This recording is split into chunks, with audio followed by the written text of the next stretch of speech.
Hello and welcome back to Bookish and welcome to Saturday Hodgepodge. It's actually Friday night when I'm filming this. Tomorrow morning, around 10 o'clock, my wife is going to be giving a baby shower for a good friend of hers, or a good friend of ours. So the house is at 6s and 7s because massive cleaning is going on. All the furniture is in the wrong place. More cleaning will have to go on in the morning. I have a few errands to run, and shooting a video Saturday morning was going to be impossible, so here I am in the middle of the night, Friday night, shooting my Saturday hodgepodge, which is all fine. It just means that I'm going to be a little bit grainy and dark and hard to see, which probably is somewhat of a relief. Had kind of a big week this week. Have to shower this weekend. We finally got our front door replaced. I can't remember if I told you the story about Zelda, the Great Dane, breaking out the glass in our front door. But we had essentially a front door with a big glass inset in it, and the pizza man came early one day, and Zelda got really excited and essentially just ran through the door, scaring the pizza man. Fortunately, nobody got hurt, and we've been trying to get the door replaced for several weeks, and it finally got replaced, and I was able to take the big piece of plywood that I used to board up the door off, and my house looks a little more presentable now, so we did that this week. I'd like to tell you that's the reason why I haven't read as much this week as I should have probably, but it probably isn't. I started off really well. As you know, maybe you know, maybe you don't know, I'm doing a BookTube prize judging this year, and I just learned from Robert and from Run Right Reads that I can actually tell you what books I'm reading. I can't remember which group I'm in, but the first book in my group, I'm judging nonfiction. I think I'm in Group C. The first book that I read was Solitary by Albert Woodfox. This is the story of a man who was essentially wrongfully imprisoned and kept in solitary confinement for 40 years, and the story of how he became free and he became kind of a leader in prison reform movements while he was actually in prison. I have finished reading that. My original plan was then to read, since February, to read the BookTube prize books that I'm judging, written by African American authors this month. And there were two, that book by Albert Woodfox, and then this book, Breathe, A Letter to My Sons by Imani Perry, which I'll be reading also this month. But that's only two. There are only two books in my BookTube judging group, which are written by African American authors. And so I went ahead and got a couple of the other books. My original plan had been to read 3 of my BookTube prize judging books in February and then 3 in March, but I think I'm probably going to need to read 4 this month, so that kind of changed my reading plan. So I went ahead and got copies of some of the other books. I've got the collected Schizophrenias by Esme Weijun Wang, which I'm also going to read this month, and then I did get a copy of In the Dream House by Carmen Maria Machado, which I may also get to this month. I'd like to, now that I'm thinking about it, I'd like to get to 4 of my 6 BookTube prize books this month. I also have left a book called Made, and I can't remember the subtitle of that. I don't have a copy of that. And then 3 Women by Lisa Taddeo, which I have a hold on at the library. I decided this would be an ideal opportunity for me to make better use of the public library here in my town. So I made sure I had a library card, and I put a hold on that book, and hopefully I'll be able to get to that soon. What I started reading after I finished Solitary was I started reading Kindred by Octavia E. Butler. Again, for Black History Month, I'm trying to concentrate on African American authors, but also this year I was trying to read more genre fiction, particularly in genres where I don't normally read fiction, and science fiction is one of those. So I picked up this book by Octavia E. Butler because it would kind of fit both of those, and right now I'm about 112 pages in and really enjoying the story and really enjoying the writing, particularly the dialogue, and I may review this and be more specific later, but this has been a really enjoyable read.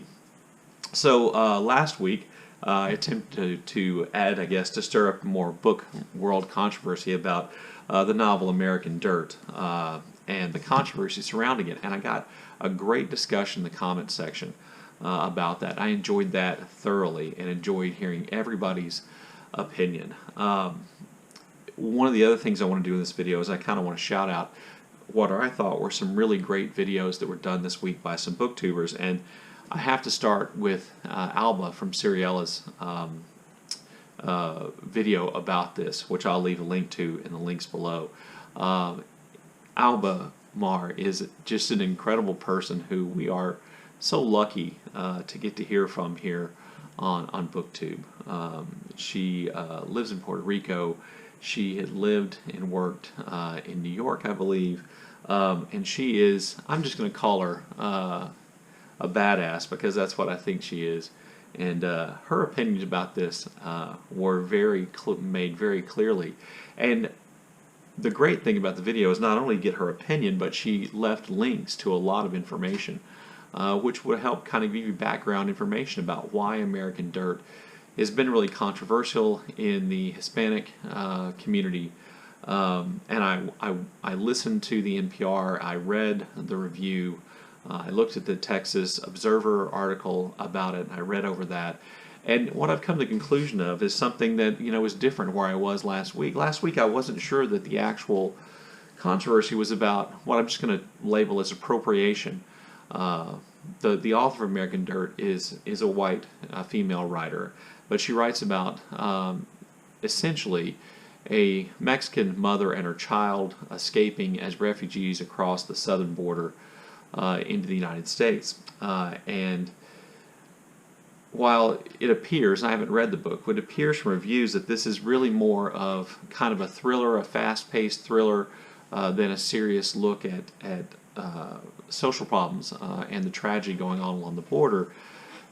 Her publicists seem to have tried to make it into something bigger. There's a blurb on the quote cover comparing it to The Grapes of Wrath, and all this discussion about how it deals seriously and will draw attention to the problem of the border. And so I've come to the conclusion that a lot of the critics of American Dirt are right, and that what they're not really criticizing the author for being white and writing about the experience of Mexican refugees, even though they are critical of her, of what appears to be her not very careful portrayal of the lives, and kind of a stereotyping appears to be in her novel of the lives of people from Mexico. That's not necessarily what they're criticizing, even though they're criticizing her for not doing justice to those subjects, for not writing intelligently about life in Mexico and about the life of people who would try to cross the U.S.-Mexico border.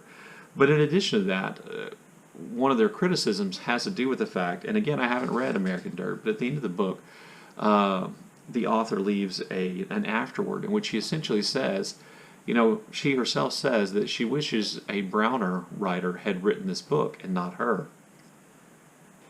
And the problem with that is that browner writers, for lack to use her words, have written that book. And as a matter of fact, the author of American Dirt has read the books that browner authors have read, and she's more or less borrowed the stories from these books that browner writers have read. Many of those writers actually experienced the actual experience of crossing the border and living in these kind of terrible conditions and witnessing tragedy. And so that afterwards seems a little self-serving, and her approach seems a little bit disingenuous. At first I was inclined to blame the publisher and the publicist, but I do think the author bears a fair amount of responsibility here, even though I do think the publishing industry and its kind of latent racism and its attitude towards publishing authors with Hispanic sounding surnames is also to blame. But anyway, I did want to say that and draw your attention to Alba's video if you haven't seen it.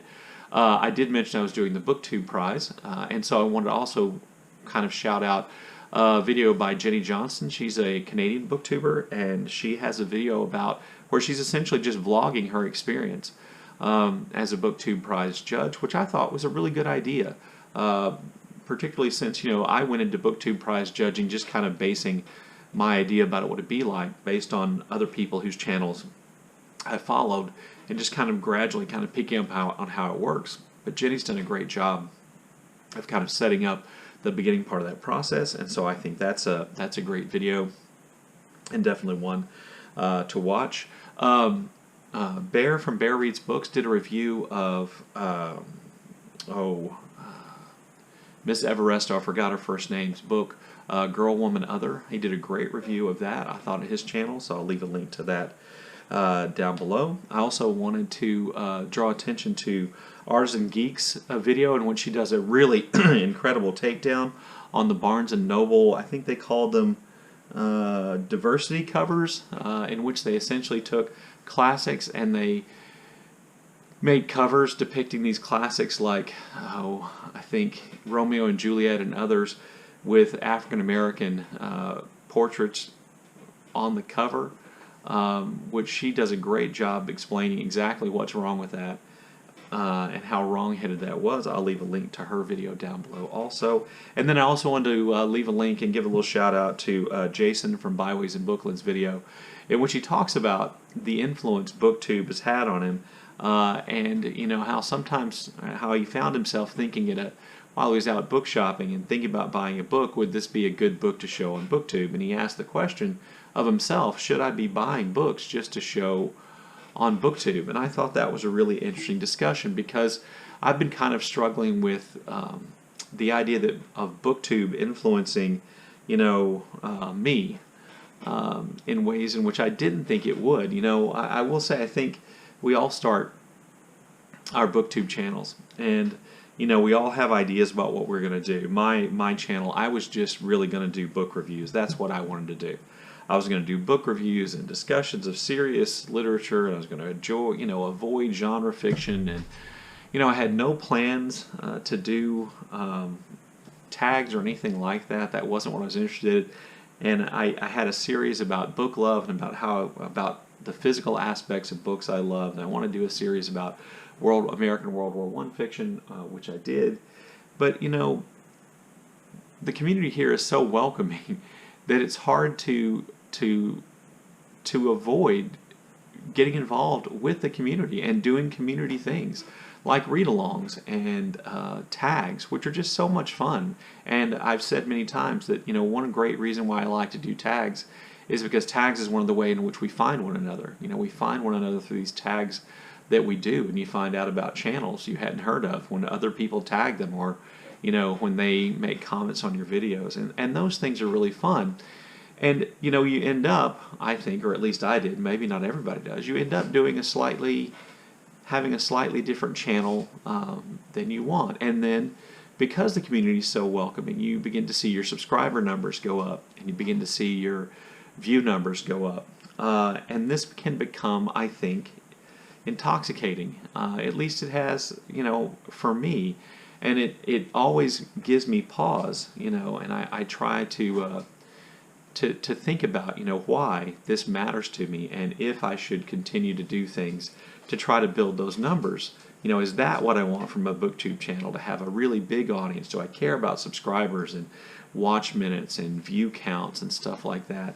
And on the surface, I'll tell you that I try not to, but I'm not sure that some of that doesn't sneak in. And so there are a number of things in which I think I have tried to do on my channel to maintain somewhat my independence from that, without ignoring the great BookTube community. The truth of the matter is, there are great things to participate in here. All these monthly read-along things are just so much fun. I enjoy Victober. I enjoy Nonfiction November. I enjoy these things. I like Women in Translation Month, and I intend to participate in all those things. There's the Read German Lit month, Read German Books thing this year, and I'm doing that too. I never thought in my life I would be as big of a joiner as I am here on BookTube. But at the same time, I like to try to, somewhat maintain my independence. And, so I've kind of established a posting schedule where pretty much I post on Tuesday, Thursday, and Saturday. I do the Saturday Hodgepodge instead of, the more common Friday reads. I think out of some probably wrong-headed, goofy belief that this means I'm not being influenced by BookTube, but I think that we all are. And I will say that influence is something I think we need to embrace when it's good, but I think I think I need to embrace it when it's good, and I think that I have to be careful not to get carried away. And I will say that monetization has added a whole new level of, I think, temptation to BookTube for me. And so, I'm going to try to do what everybody promises to do, and that's stay true to who I am and the reader I am, and and what I like and what I value. But I will say those temptations are there, and some of them I think are good and we should give into. Why am I speaking in the royal? Why am I speaking for you? I'm just being me. Some of them are good for me, and they get me out of my shell and allow me to connect to other people. And some I think I have to be careful of and not to become obsessed with the things that I know really don't matter. Anyway, there are some thoughts on BookTube. Along those lines, the last thing I'll leave you with is to remind you that I am doing a short story project, and this month I'm reading We Again. Wow. Maybe that's my BookTube problem. This month, I'm reading, and I've invited you all to read a story by Zora Neal Hurston, Sweat, which I'm going to be posting a video about that on Friday. That'll be Valentine's Day, which if you read the story is a little bit ironic. And then I'm going to be reading a story, Red-Headed Baby by Langston Hughes, later this month, and posting a video about that on February the 28th. There are PDF connections that I'll leave in the show notes down below, so that you can read those stories online for free if you're interested in participating in that. Anyway, there you go. Let me know what you think in the comments section. As always, thank you for watching.